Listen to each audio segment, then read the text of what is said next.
ഇത്രയും കാലം ഞങ്ങൾ വെയിറ്റ് ചെയ്തിരുന്ന് ഞങ്ങൾ ബൈക്ക് എടുക്കാൻ വേണ്ടിയിട്ടായിരുന്നു. അതായത് ബൈക്കിൻ്റെ ബാക്കി രജിസ്ട്രേഷനും ബാക്കി പ്രോസസ്സും എല്ലാ കാര്യങ്ങളും കംപ്ലീറ്റ് ആയിട്ട് 4-5 മാസത്തോളം ഒരു ഷോറൂമിലാണ് ബൈക്ക് ഇരിക്കുന്നത്. ഇവളുടെ ആഗ്രഹമായിരുന്നു ഞാൻ ഡൽഹിയിൽ വന്നിട്ട് ഇവളെയും കൊണ്ട് പോയിട്ട് വേണം ഡെലിവറി എടുക്കാൻ വേണ്ടിയിട്ടാണ്. അപ്പോൾ അതുകൊണ്ട് നമ്മൾ ഫസ്റ്റ് സർവീസ് പോലും നമ്മൾ കഴിച്ചിട്ട് അവിടെ തന്നെ വെച്ചിരിക്കുകയാണ്. അപ്പോൾ ഇന്ന് നമ്മൾ വണ്ടി ഡെലിവറി എടുക്കാൻ വേണ്ടി പോവുകയാണ്. അപ്പോൾ വണ്ടി ഏതാണെന്ന് ഞാൻ പറയുന്നില്ല അല്ലേ? നമുക്ക് നേരിട്ട് പോയിട്ട് കാണാം. വണ്ടി കൊടുത്തതിന് ശേഷം ഞങ്ങൾ ഭയങ്കര സങ്കടത്തിലായിരുന്നു. കാരണം നമുക്ക് പോകാനൊരു ബൈക്കൊന്നും ഉണ്ടല്ലോ. പിന്നെ അതുമല്ല, ഒരു വണ്ടി ഇല്ലാത്തതിന്റെ ഒരു കുറവല്ല, പക്ഷെ ആ ബൈക്ക് ഞങ്ങൾക്ക് അത്രത്തോളം പ്രിയപ്പെട്ടതായിരുന്നു. അതിൽ കുറേ നമ്മൾ ട്രിപ്പ് പോയത്. പിന്നെ ബൈക്ക് ഇല്ലാത്തതിന് ശേഷം ട്രിപ്പ് ഞങ്ങളുടെ കുറഞ്ഞു. അപ്പം ഇനി വീണ്ടും ഞങ്ങൾ അതേ ഒരു പാതയിലേക്ക് പോകാൻ വേണ്ടിയിട്ടാണ് അല്ലേ? അപ്പോൾ ഞങ്ങൾ എന്തായാലും ഇവിടുന്ന് പോവുകയാണ്. ഇവിടുന്ന് ഒരു 8 കിലോമീറ്റർ അറിയാലോ, ഡൽഹിയിലെത്തി. അപ്പോൾ ഞങ്ങളൊരു 8 കിലോമീറ്റർ ഉണ്ട് നമ്മളെ ഷോറൂമിലേക്ക്. നമ്മളവിടെ പോയിട്ട് വേണം ഡെലിവറി എടുക്കാൻ വേണ്ടിയിട്ട്. നമ്മുടെ കുട്ടൻ ഉറങ്ങിക്കൊണ്ടിരിക്കുക. ഇനി അവനെ എണീപ്പിച്ചിട്ട് ഞങ്ങൾ അങ്ങോട്ട് പോകണം. ബാക്കി ഡെലിവറി വീഡിയോസും കാര്യങ്ങളെല്ലാം ഞങ്ങൾ കാണിച്ചു തരാം. ഞങ്ങളങ്ങനെ പോയി കൊണ്ട് നിൽക്കുകയാണ് അല്ലേ? നമ്മളൊരു ഊബർ വിളിച്ചു, അതിൽ പോയിക്കൊണ്ടിരിക്കുകയാണ്. നമ്മുടെ ചിക്കൻ അവനൊക്കെ പൊതിപ്പിച്ചെടുത്താണ് അല്ലേ? നല്ലൊരു ജാക്കറ്റൊക്കെ വാങ്ങി. ഇതിൻ്റെ ഉള്ളിൽ 3 കുപ്പായ ഉണ്ട്. നല്ല തണുപ്പാണ്. നമുക്കിവിടെ ഒരു 7 കിലോമീറ്റർ ഉണ്ട് അങ്ങോട്ട് പോകാൻ വേണ്ടിയിട്ട്. തണുപ്പാണ് മെയിൻ പ്രശ്നം അല്ലേ? തണുപ്പില്ല കുഴപ്പമില്ല. ഇന്നലെയൊക്കെ 12 ഡിഗ്രിക്ക് ആയിരുന്നു ടെമ്പറേച്ചർ. പിന്നെ എത്രയാണ് ഞങ്ങൾ വരുന്നതിൻ്റെ 2 ദിവസം മുമ്പേക്ക് ഇത് 16 ടെമ്പറേച്ചർ. ഇനി എത്രയോ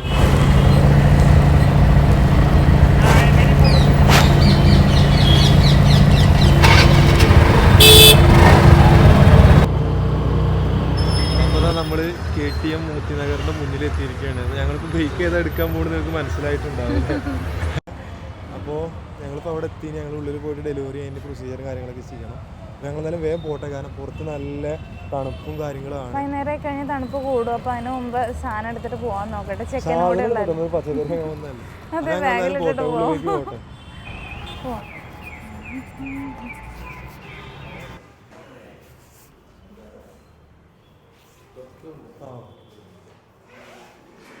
പിന്നെ റെഡി ചെയ്യേണ്ടത് നമ്മുടെ ചെക്കൻ ബാക്കിൽ വെയിറ്റിംഗ് ആണ്.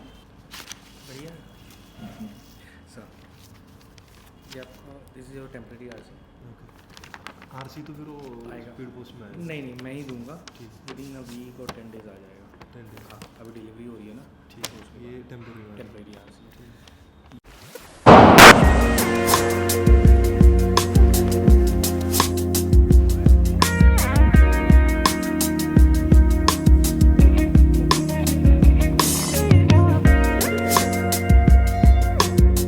അപ്പോൾ അതേ ബൈക്കൊക്കെ എടുത്ത് ഞങ്ങൾ വീട്ടിലേക്ക് തിരിച്ചു പോയിക്കൊണ്ടിരിക്കുകയാണ്. ഇതിനിടയിൽ സരോജിനിയിൽ ഒന്ന് പോകണമെന്ന് വിചാരിച്ചായിരുന്നു. പക്ഷെ ഒടുക്കത്തെ തണുപ്പാണ്. അപ്പോൾ കുഞ്ഞിനെയും കൊണ്ട് പോകണ്ട, ഇപ്പോൾ അവനും സെറ്റ് ആവുന്നത് വരെ അങ്ങോട്ട് പോകണ്ടെന്ന് വിചാരിച്ച് ഞങ്ങൾ നേരെ വീട് പിടിക്കാൻ വിചാരിച്ച് നിൽക്കുകയാണ്. അപ്പോൾ ആദ്യം തന്നെ ഫുൾ ടാങ്ക് പെട്രോൾ അടിച്ച് നമുക്കങ്ങ് തുടങ്ങാം.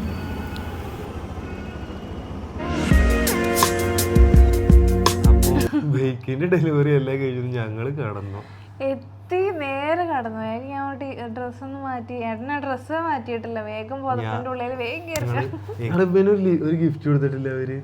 ഇവനൊരു ഗിഫ്റ്റ് ഞാൻ എടുത്തു വരാൻ എന്താ നോക്കിയിട്ടില്ല. സെയിൽസ്മാന് അവനൊരു ഗിഫ്റ്റ് കൊടുത്തതാണ്. അവനെ ഭയങ്കര ഇഷ്ടമായിരുന്നു. അപ്പൊ ഒരു ഗിഫ്റ്റ് കൊടുത്താണ്. ലിവിയുടെ ഗിഫ്റ്റ് ആണിത്. ഇങ്ങനെ ഒരു ഇതാണ് നമുക്ക് ഗിഫ്റ്റ് ആയി തന്നത്. അപ്പോൾ ഇത് അടിപൊളിയായി. ലിവിക്ക് നമ്മൾ ഇത് കൊടുത്ത് മിഠായി ഞങ്ങൾ എടുത്തിരിക്കുന്നു. അവന് കഴിക്കാനായിട്ടില്ലല്ലോ. ഇവൻ എന്നിട്ടേലും വായിൽ കൊണ്ടുവന്നിടണം. അപ്പോൾ ഇതൊക്കെയാണ് ഞങ്ങൾ ഡൽഹിയിലെ വിശേഷങ്ങൾ. ഞങ്ങളങ്ങനെ ബൈക്ക് എടുത്തു. ഇനി നാളെ മുതലൊന്ന് കുറച്ച് പരിപാടികളുണ്ട്. ഞങ്ങളിന്ന് സരോജിനി മാർക്കറ്റിൽ പോകണമെന്ന് കരുതിയതായിരുന്നു ആക്ച്വലി അല്ലേ? ഞങ്ങൾ ഇറങ്ങാൻ തന്നെ ലേറ്റ്.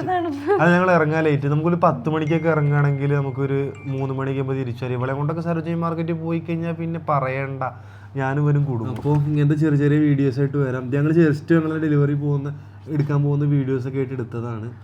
അപ്പോൾ ഇതുപോലത്തെ ചെറിയ ചെറിയ വീഡിയോസായിട്ട് വരാം. അപ്പോൾ എല്ലാവരും ഞങ്ങളെ സപ്പോർട്ട് ചെയ്യണം. അപ്പോൾ അതുവരെ എല്ലാവർക്കും